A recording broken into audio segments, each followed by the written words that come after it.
¿Cómo les va? Continuando con las exposiciones acerca de los estudios teatrales, en esta oportunidad desarrollaremos los diversos conceptos acerca de la teatralidad. Recordemos que antes de la instancia teatro existe la teatralidad y es necesario conocer cuál es la raíz antropológica de su devenir, qué rasgos la caracterizan, de qué manera las poéticas corresponden a las teatralidades en razón a que están determinadas por principios y órdenes del pensamiento en la evolución histórica, para concluir con las poéticas de lo dramático y no dramático. Veamos la raíz antropológica de la teatralidad. El concepto de teatralidad, desde el punto de vista de su raíz antropológica, se da así porque es una condición de lo humano que consiste en la capacidad que tiene el hombre de organizar la mirada del otro, de producir una óptica política o lo que también se llama hoy en día una política de la mirada.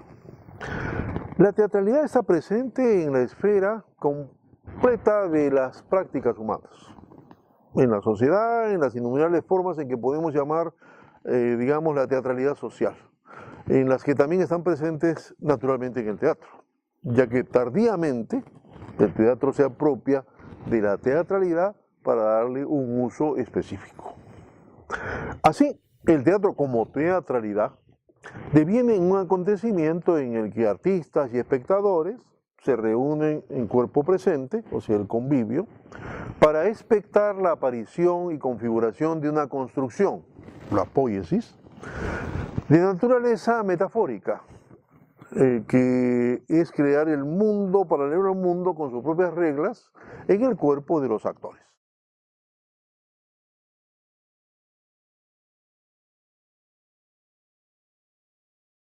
Hay una serie de rasgos que tiene la teatralidad como las de este escenario. Porque la existencia de la teatralidad es una condición específica del teatro. Es necesario y fundamental que el espectador, de manera consciente, conozca, reconozca o descubra y acepte fisicalizadoramente la legitimidad del carácter de existencia ontológica del teatro y del actor. Y a partir de ahí producir la poiesis espectatorial, es decir, donde sea la apropiación subjetiva, o sea, el conocimiento desinteresado de aquella poiesis productiva y productora a partir de lo que hace el actor. Ese mundo otro, que es un ente objetivo y poético. Pues si éste conoce o no reconoce o descubre el carácter del artificio de la representación, entonces desaparece el carácter teatral. Dicho esto, lo que hace que el teatro sea teatro, en suma, es su teatralidad. La misma que puede definirse de manera general, naturalmente, a partir de las condiciones o rasgos determinantes de su existencia. Vale decir, la performatividad, que es la presencia de la acción, el carácter convivial procesual, que es presencia de la mirada de un tercero para su existencia, y la representación, que es la presencia de la dinámica de las transformaciones y sustituciones que allí acontecen.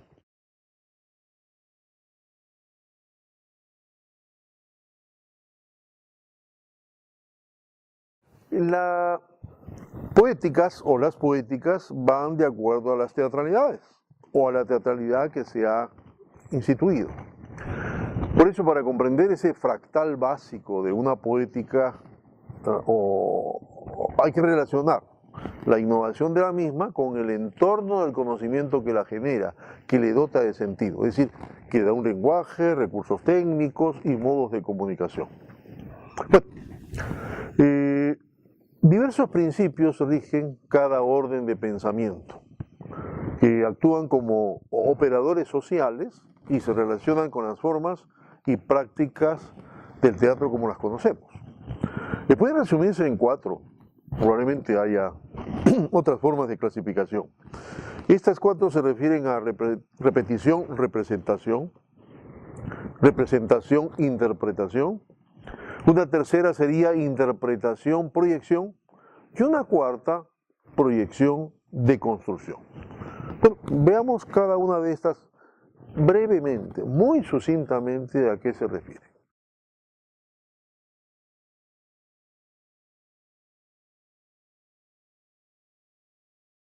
La primera de ellas, la repetición, representación, el operador del pensamiento es la semejanza, la ilusión.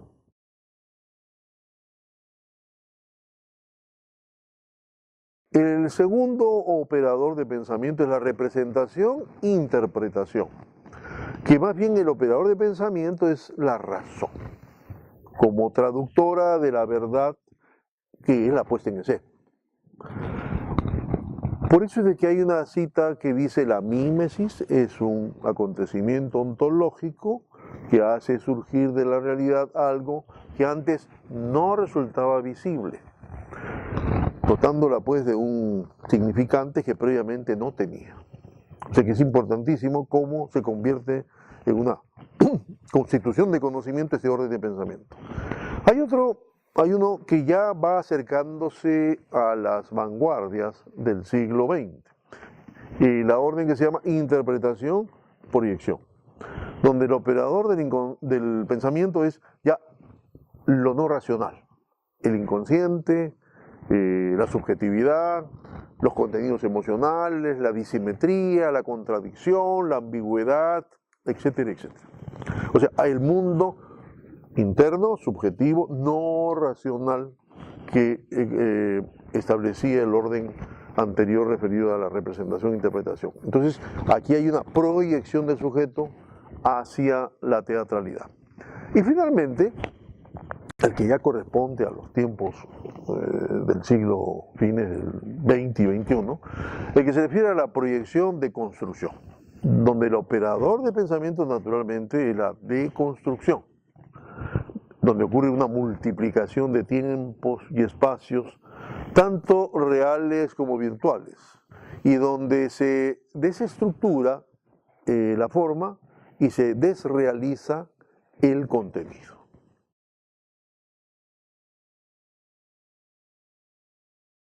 ¿Cómo se dan las conexiones entre teatralidad, vanguardia en nuestras formas ahora de entender las poéticas teatrales? Pues hay toda una redefinición de la teatralidad que dicen que va más allá de lo dramático, y es así. Recuerden que lo dramático, lo textual principalmente, pues no aparece necesariamente asimilada a la ficción, que está encapsulada en sus propias reglas ficcionales, y a la representación de un texto dramático previo, sino que se identifica más con el acontecimiento o el acto en sí mismo. Nuevamente miren el valor del acontecer como función ontológica del teatro. La vanguardia, ¿qué es lo que hace?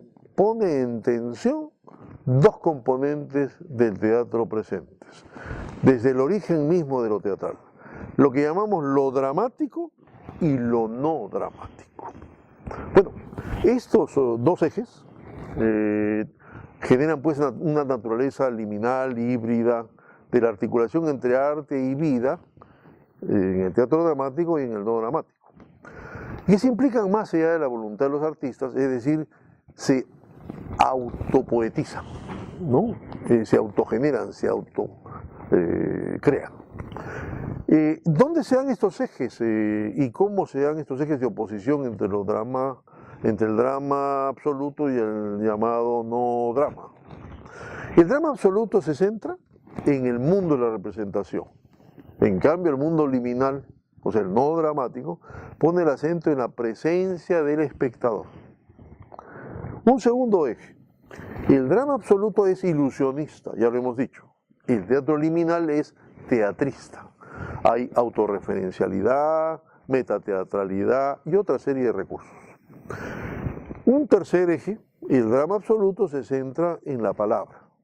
El teatro liminal pone el acento en el cruce de la palabra con el movimiento, la música, la plástica, los objetos, los aportes de otras disciplinas.